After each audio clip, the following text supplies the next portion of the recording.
Depuis que je suis petit, le Japon occupe une place immense dans ma vie sans que je le sache vraiment au début. Et c'est ce que j'ai décidé de vous raconter aujourd'hui.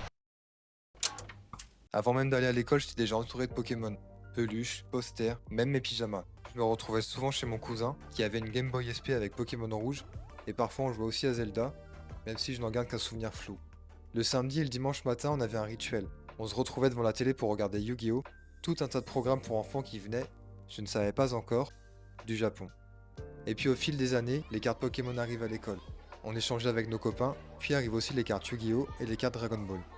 À cette époque, le Japon semblait être une sorte de fil rouge qui traversait ma vie sans que je m'en rende compte. Plus je grandissais, plus le Japon prenait de la place. À la fin de l'école primaire, à Noël, je reçois une PSP puis une Vizimals, un jeu qui me rappelait les Digimon en réalité augmentée. Dans le même temps, je commence à m'acheter et lire les mangas Dragon Ball, tout en continuant à regarder l'anime en boucle à la télé en rentrant de l'école. Puis au collège, je m'achète moi-même pour la première fois mon tout premier jeu Pokémon sur DS, Pokémon Platine. Un achat totalement personnel, mais un achat qui symbolise quelque chose de plus. Et puis comme tout le monde, j'ai grandi. Et avec le collège, la vie devient un peu plus sérieuse. Je décroche un peu de tout ça. Pokémon légèrement sur la DS, et One Piece aussi, je continue de regarder mais à distance. Quelques années passent, et je commence un apprentissage qui m'amène à faire un bac pro. C'est à l'époque où je commence à chercher un sens à ma vie. C'est à ce moment-là que je plonge dans une période sombre, celle où je découvre les stupes. Les années passent, et je plonge encore et encore. Je me cherche, je suis perdu, tout est flou. Je suis dans une sorte de quête, je cherche la plus petite part d'adulte qui doit un jour sortir de moi, mais c'est difficile. Tout ça, je savais pas comment y faire face. Et puis un jour, en traînant sur YouTube comme n'importe quel normie de mon âge, je tombe par hasard sur une vidéo d'Ichiban Japan. En regardant cette vidéo, j'ai ressenti un choc. Comme si ce que je voyais m'était familier.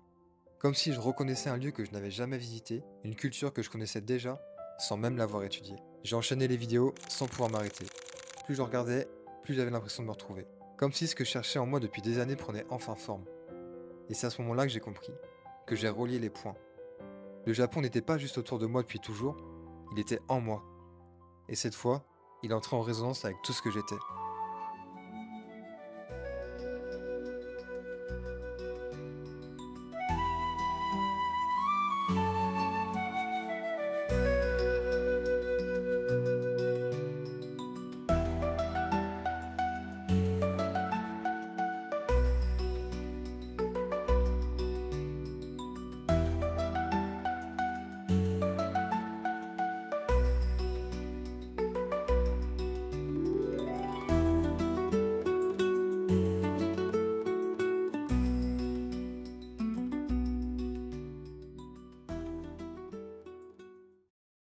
Plus tard, je découvre à travers une de ses vidéos un invité, un certain Julien Fontanier.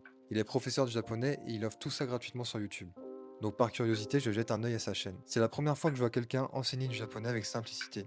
Je me dis que ça a vraiment l'air stylé. Cette langue si complexe, elle m'attire, mais elle me fait aussi peur. À cette époque, j'ai vraiment aucune estime de moi-même. J'ai arrêté les études, je travaille dans une usine en intérim, j'enchaîne les contrats et je me sens complètement déconnecté de ce que je voudrais vraiment faire. Alors apprendre le japonais, ça me semble inaccessible. Je tente de convaincre des amis de se joindre à moi, mais personne n'est vraiment intéressé. Donc je finis par accepter que ce soit mon défi à moi.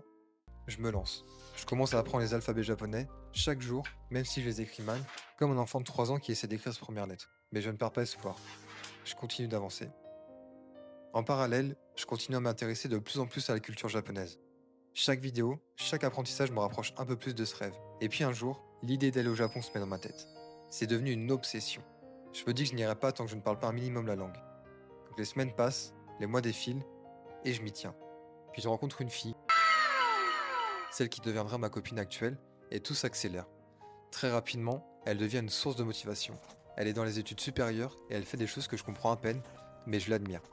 Moi de mon côté, j'ai l'impression d'avoir raté ce train-là, d'avoir laissé filer la chance de faire des études. Un jour, je lui parle de mon travail qui ne me plaît pas et de ce que je ressens. Elle me pousse à reprendre les études. Ces mots résonnent en moi et je décide de lui faire confiance. 2 ans après, on s'installe à Rennes. Mais c'est là que le Covid frappe. Le confinement arrive juste après notre installation, ce qui chamboule totalement notre quotidien. Le confinement nous a énormément impacté, surtout sur notre confiance en nous. La peur de sortir, puis une fois les restrictions levées, la peur de revoir des gens, de devoir sociabiliser, c'était vraiment difficile. Je me retrouvais à reprendre les études pour passer le bac, en essayant de me réadapter à une vie normale, mais tout était devenu étrange et angoissant.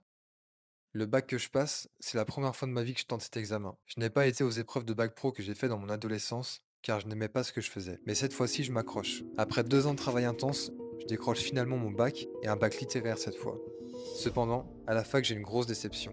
Je ne trouve pas ce que je cherchais, je n'ai pas de cours de japonais, et je me sens de plus en plus déconnecté à devoir apprendre de l'anglais et de l'espagnol.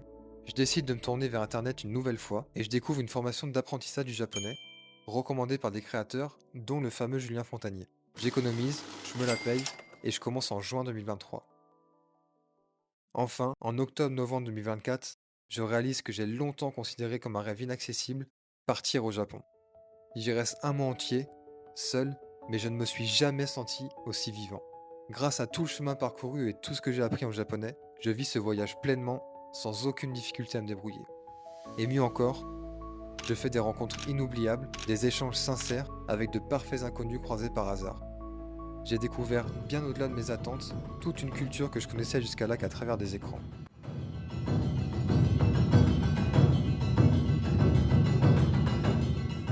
Ce que j'ai vu et ce que j'ai vécu, des paysages à couper le souffle, un vrai sens du service, une amabilité constante et une délicatesse dans les gestes du quotidien. Ce pays que j'avais idéalisé si longtemps m'a accueilli avec une beauté et une bienveillance qui ont bouleversé quelque chose de profond en moi. Les 2 derniers jours, l'émotion m'a rattrapé. J'ai réalisé à quel point cette aventure avait du sens pour moi. Ce n'était pas la fin, mais un nouveau départ. Car si ce premier voyage a éveillé quelque chose de fort en moi, il a surtout renforcé une conviction. Je retournerai au Japon. Rien n'est figé. Peu importe d'où l'on part, on peut se transformer, évoluer et aller au bout de ce qui nous fait vibrer. Je ne sais pas exactement ce que l'avenir me réserve, mais je sais une chose. Je continue d'avancer, un pas après l'autre, avec cette flamme qui ne me quitte plus. Si mon histoire peut montrer quelque chose, c'est qu'il n'est jamais trop tard pour apprendre, pour rêver, ni pour changer de direction. On peut douter, tomber, recommencer, mais tant qu'on garde un but qui fait battre le cœur, alors on est déjà sur le bon chemin. Le Japon a réveillé quelque chose de profond en moi. Aujourd'hui, ce n'est plus un rêve lointain, c'est une direction. Et je compte bien l'atteindre.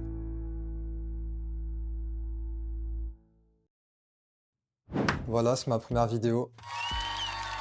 Franchement, je suis content du rendu, même si c'était pas évident de trouver comment raconter ce voyage. Parce que c'était pas juste un trip au Japon. Pour moi, c'était vraiment quelque chose de plus personnel et plus introspectif. Donc j'espère que c'était pas trop long et trop monotone.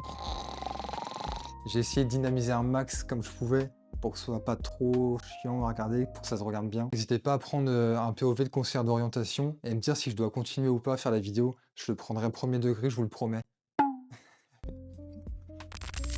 Non mais en vrai, par contre, n'hésitez pas dans les commentaires à dire ce que vous en avez pensé. Je prendrai le temps de tous les lire, hein, parce que de toute façon, ce sera pas des millions. Justement, si vous voulez suivre un peu mes aventures, parce que voilà, j'ai des projets pour le futur.